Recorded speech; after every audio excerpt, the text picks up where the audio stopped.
The video I'm about to show you is very disturbing. It's of Brandy Vaughn, the ex-employee of Merck Pharmaceutical, who is a whistleblower.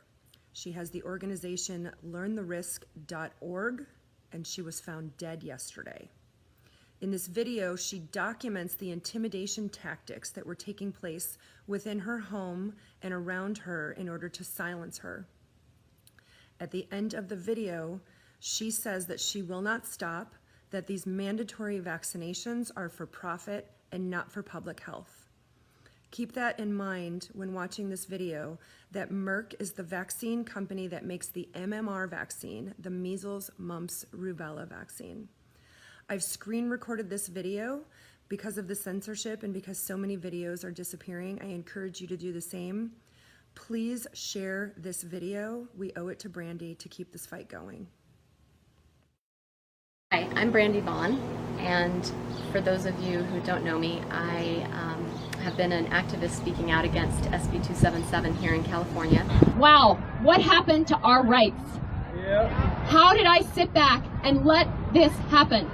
Yeah. This is a very slippery slope. In this fight, I have been under a little bit of heat, and I wanted to document this just in case. I wanted to show some of the intimidation tactics that I've been under. There is a lot of shady stuff that goes on behind the scenes. I got involved in this fight because I used to work for Merck here in Santa Barbara where I live, and I worked there from 2001 until 2003, and I sold Vioxx for Merck.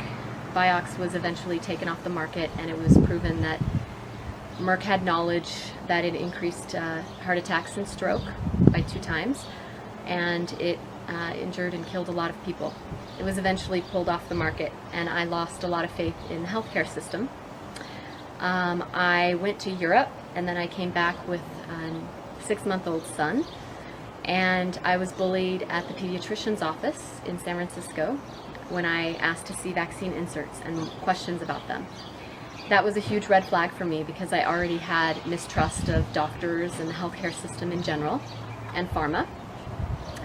And so I did a lot of research, and that was 4 years ago, and that was where my vaccine research started. And I realized that they were not very safe, actually, and not very effective, and I chose not to vaccinate my son. So when I heard about SB 277 in California, I decided that it was important that my voice was heard and that I was speaking up against it and part of the fight. So when I made that decision 3 months ago, I know that I knew I was going to take some heat for it, but I wasn't quite sure how much heat. And so I'm making this video today to describe the intimidation tactics that have been used against me to try and silence me. The first one happened when I was coming back from the Capitol rally in Sacramento against SB 277. We're not going away! We're not going away! We're not going away! We're not going away! And I came home with a friend to my hide a key being on my doorstep, open to the key. And the story behind this was a year ago when I bought my house, I hid that deep in the bushes, and 6 months ago I had looked for it because I thought, well, it's probably not a good idea to have a key to my house right outside my door. I couldn't find it, but when I came back from Sacramento, that one time, it was about 2 months ago, that the key was on my doorstep, open to the key.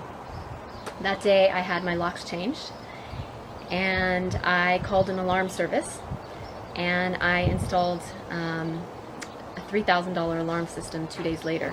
So what happened apparently is someone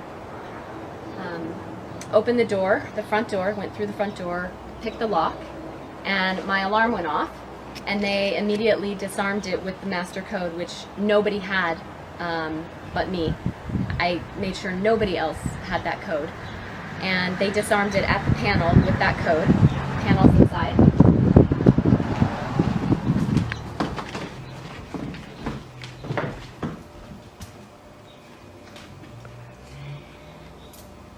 According to the alarm company, at 3:45 in the morning, somebody entered in through the front door, the alarm went off.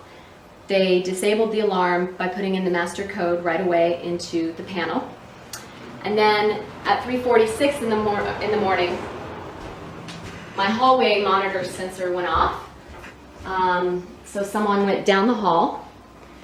And then at 3:48, someone opened my dining room window and then closed it right away. And then if you notice, the dining room window actually faces out towards the backyard, which is much more private than the front door, which they used to enter that time. And then they went over to the keypad, entered the code again, and then left through the front door at 3:49. After the incident, I talked to some security experts who have actually done intimidation for corporations, and they explained a few things. They said, well, A, they were probably tapping your place, so everything I say and do in here is listened to, if not watched. And then opening of the back window, because it's a much more private way to get in for future reference, for future visits. When I did return home, and the police came in and made sure nobody was here, and then I came in after the alarm was set off, after the break-in.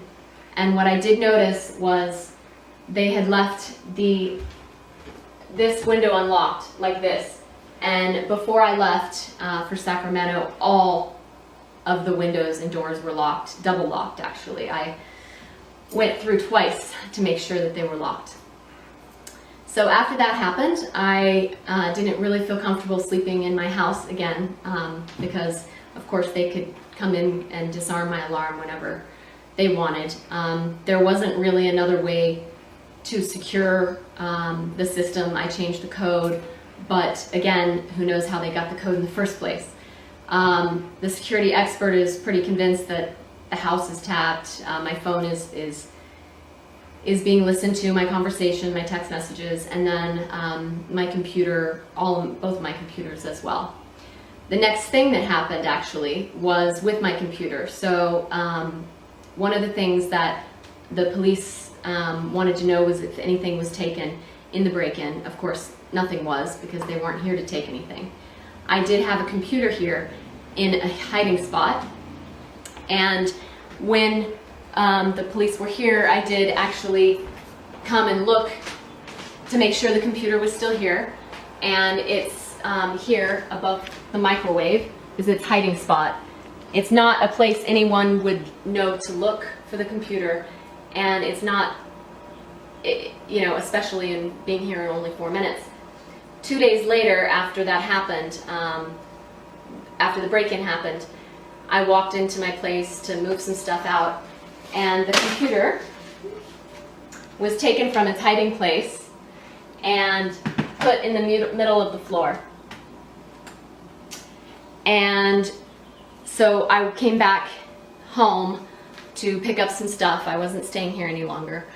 And that message was there, which was obviously very scary, because clearly somebody had been listening in, if not watching, as to where the computer was. So after that, I decided that it would be best to get out of town, and I left town for a couple of weeks and really went off the grid for a good part of that. So after the computer incident and leaving town for 2 weeks, the day that I came back, I had a friend come with me, and him and I arrived at my place and found a ladder open right in front of my door, looking into the windows, the bedroom window. Now, this is my ladder, but this ladder lives in the garage. So it was clear that somebody had accessed the garage, brought out the ladder through the side of my house, opened it, looking right up into the window, and this happens to be the only window that I had blinds open.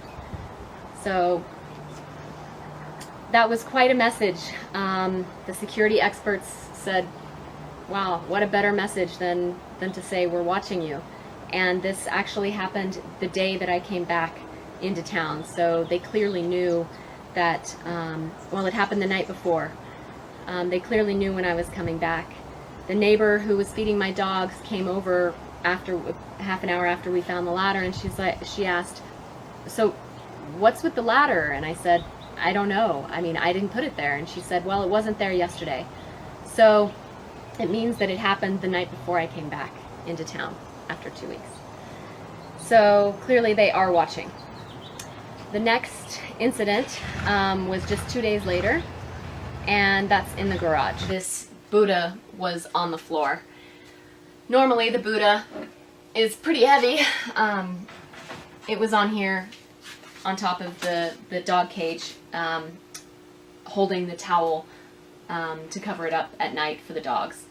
So it was taken off of here, and there's really no way it could have fallen because, I mean, it's actually really heavy, and if it had fallen, it would have fallen, you know, some different way.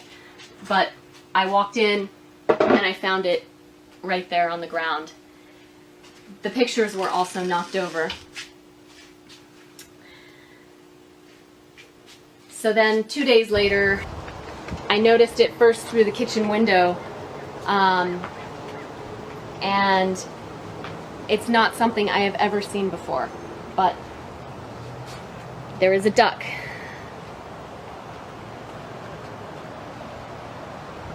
On my table.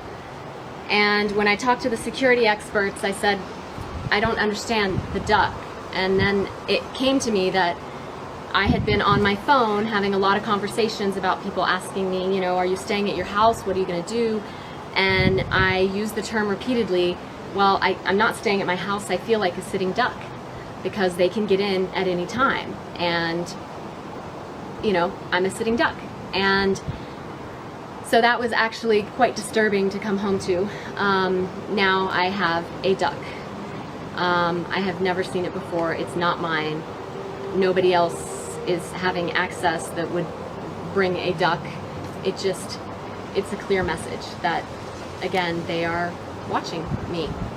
And the intimidation is quite, you know, intimidating. And it's quite scary. So after all of these intimidation tactics, it's very hard to feel safe and secure, but I am not gonna go away. I mean, I'm not gonna be silenced because these are important issues and we need to expose what's really going on behind the mandatory vaccination bills. It has nothing to do with public health. It has everything to do with profit. And I hope that we can all continue this fight. We may have lost the battle, but we still have a war to win. And hopefully by documenting this intimidation, they won't be able to get away with it in the future with me and with anyone else who speaks out. There is some evil going on here.